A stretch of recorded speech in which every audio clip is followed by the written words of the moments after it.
you. So what is it that you do now? Do you have your own business? Or?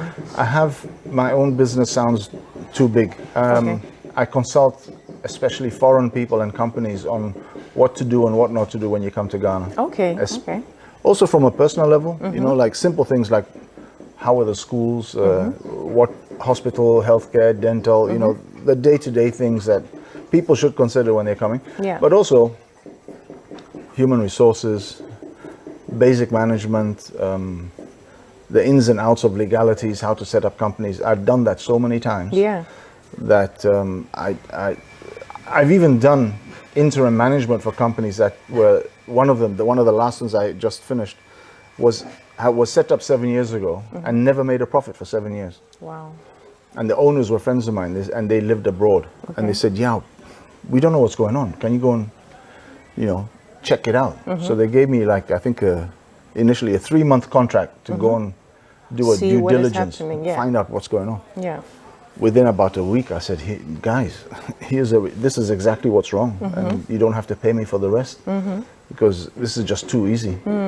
And they said, "No, stay on. You run it for us." Yeah. And within 6 months, I turned it around and made a profit. Wow. Because there were very basic things that were missing in the business processes that did not take Ghana into consideration. Okay. And there's nothing wrong with Ghana from a business process point of view. It's just different. If you don't know that, you'll be hitting hard walls all the time. Yeah. So for example, one thing I did, and this is a company that's been making loss for 7 years, I doubled the salaries. Wow. And the shareholder said, "Hey, we're already making a loss. Don't go and spend more." I said, "Wait, you've given me a job to do. Let me do it." Turnover doubled. Wow. Profit tripled because people were now motivated. Yeah. 1, they had somebody who cared for them. 2, they started feeling pride about if you don't pay Working people, they for, think that the company's broke. How are you going to be proud of the company you work for if you have the feeling they're not successful? To be successful, you have to be part of a successful organization. So all those things added up, and in no time we were in profit. Wow. Despite doubling costs. And 2 months later, I doubled it again without their permission. And then it went really well. Okay, So wow. things like that. And their health insurance had never been paid Okay. because they were not making money. I said, it's a chicken and the egg. See, there's a lot of people saying that Ghanaians don't take responsibility. Ghanaian workers are the laziest. Ghanaian workers don't know how to do something. But like what you explained, it seems that proper management, proper care for your staff, proper pay could change that around. Okay, let me put it to you. If I paid you 100 euros a month, would you clean my house? No. It's too, yeah. You understand? Yeah, it's not enough. If I have somebody with a university degree working for me, it's not relevant if the degree is not relevant. He's got a university degree. He spent time and money to get that diploma. As a starting salary, I think he'd be lucky to get $1,000 a month. Lucky.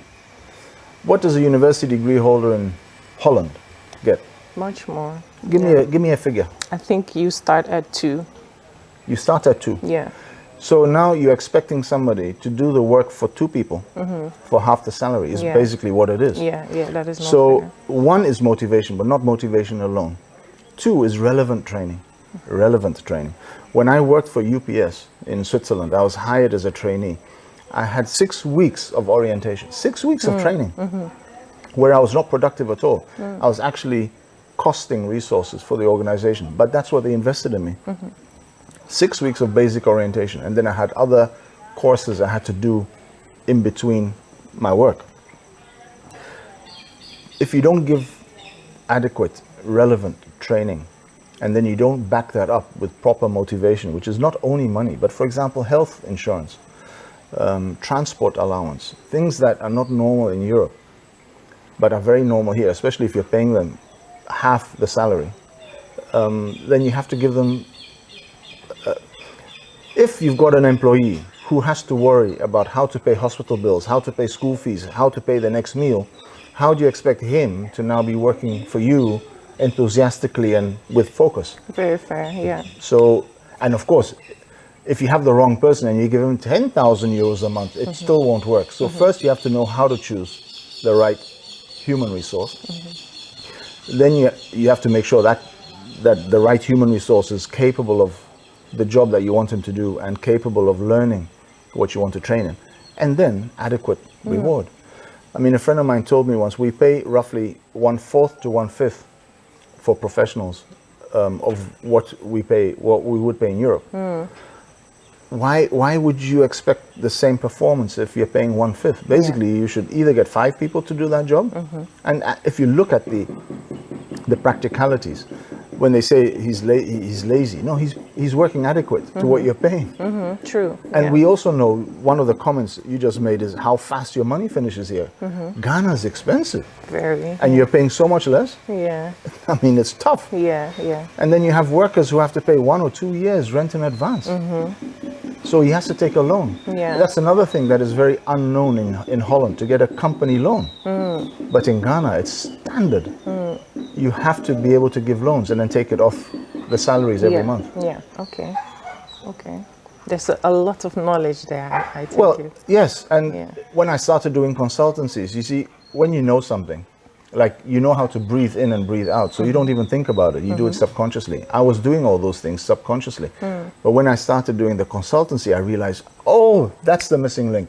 He or she doesn't realize the importance of giving a loan or giving. So I had to put all those things into writing, to in my mind, to make it understandable for the people I'm dealing with. Because I've dealt with people and they say, you've got to give this driver a loan. What a loan? Ridiculous. Let him go to the bank. He says he can't go to the bank because with his salary he won't qualify for the loan. And they're charging like 28% on his loan. So he will never be able to service it. All those things are part of the challenges of working and employing in Ghana. You have to know. And there are no booklets that tell you. True. There's not really a path laid out for people who want to come and set up a business here. No. That's why you have people like Vanessa who's saying, you know, if you need any information, you know, come to Ghana, contact us. Well, I'm here. That's what I do. Okay. It's one of the things I do, and I run an Airbnb here. I run the estate here. Sorry about my dog, guys, but don't worry. She's bored. Can I say something politically incorrect? Yes, you can. The most paranoid people are often the biggest thieves. Yes, I get that. So with the downturn of the moral compass in any society, I'm not talking about Ghana alone, in any society, you see that people start putting up bigger walls, physically as well as mentally. So there are innocent people who had to build up walls because in the period of revolutions, there were times when it went a bit nuts.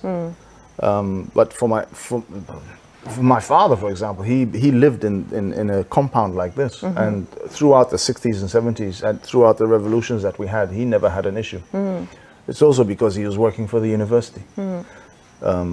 So the people that were chased were either the very rich foreign traders or the Ghanaians who were seen to have taken funny money and suddenly were driving big Mercedes Benzes. So they were the enemy of the state. And so, but some of them were, for example, a judge whose wife maybe, let's say, worked for the United Nations, and they could afford a second-hand Mercedes Benz, and you know, as a retirement present to himself, he did that. If somebody didn't know him, and you know, some crazed revolutionary said, "Hey, you're one of the, you know, crooked people who stole money," innocent people got hurt. So that could be one of the reasons some of the walls were built, but a lot of it was people trying to hide. So where do you see yourself in, let's say, 5 or 10 years? Would you still be in Ghana? I don't see why not, unless it gets so much worse. But if I look at Europe nowadays, it's getting worse there. True, very true. You know, there were times when I would dream about, you know, having a nice little house in Portugal or something like that. But not under the circumstances under which they're living now. I'd rather be here. Yeah, I think so too. So, no, I mean, I don't have roots, right? So when I lived in Holland, I was comfortable. When I lived in Switzerland, I was comfortable. When I live here, I'm comfortable. But it doesn't mean I can't move. I'm comfortable here, but I'm not anchored here. So if something comes up and I don't have to, but something comes up I love Portugal, I love Italy. Northern Europe is too cold for me. I don't like the winters, man. No. But I don't see why not. If the circumstances are right, sure. But Ghana is always going to be like, it's always going to be my home. But it doesn't mean I have to. It doesn't mean I'm stuck here. Yeah, Ghana is home. So, but with the current circumstances, I'm better off here. You're good here, yes. I can imagine. Yeah. So that brings me to my last question. My question would be, do you consider yourself Ghanaian or Dutch? But I think you consider yourself a world citizen, if I may. Without wanting to sound arrogant, in the past, jokingly, after a couple of beers, I said I'm a cosmopolitan. Okay. But without trying to put extra weight on it. I've lived, that's not very fair, but I've spent a long period of time in Canada and America. I felt perfectly at home there. I've visited so many countries, but of course it's not fair to say I feel comfortable in France because I've been there. But I did. I actually lived and worked in Switzerland for 7 years. I loved it. Wow. I've lived and worked in Holland for 10 years. I loved it, apart from the winters. But I've lived and worked here by far the longest. I love it, with its frustrations. Yeah. But if somebody asks me, why do you like Ghana, for example? I was asked that question a long time ago by a journalist. And I was always a very strong ambassador for Ghana. Come to Ghana, business and investment and life. But when somebody said, why? I said, I don't know, because I like it. But that's, difficult for somebody else to explain. But I just come back from Switzerland, and I was flying with Lufthansa. And I had to change my flight. So you dial a number, 0800, Für Deutsch wählen Sie 1. Pour le français, choisir le 2. For English, 3. Okay. For reservations, press 1. For this, press 2. So I was pressing buttons for like 45 minutes. And I couldn't get an operator. So at a certain point, I just got so frustrated. I drove to the airport and talked to a human being and got it done like in 2 minutes. Yeah. And then the coin suddenly dropped. When I'm in Ghana, I know the lady at Lufthansa. I have her mobile number. So I call her. I said, hello, sweetheart. How are you? Oh, Uncle Yao, long time. How are you? What's the problem? Bloop, it's done. I know somebody at KLM. I know somebody at BA. I know them. Yeah. It's human relationships. Yeah. In Europe, you're fighting with a machine. Yeah. And you can't you can't speak with a human. And I've never heard of somebody winning a discussion with a machine. But you can win a discussion with a human being or lose, but at least you know where you stand. Yeah. With the machine, you're pressing buttons. Yeah.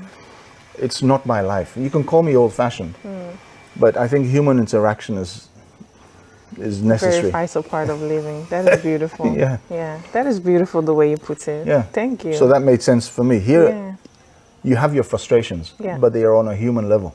You're not fighting a machine or a system. We're still on that. I don't know if it'll change. Maybe Europe will wake up and say, look, we tried this with the machines and it's not really good for us.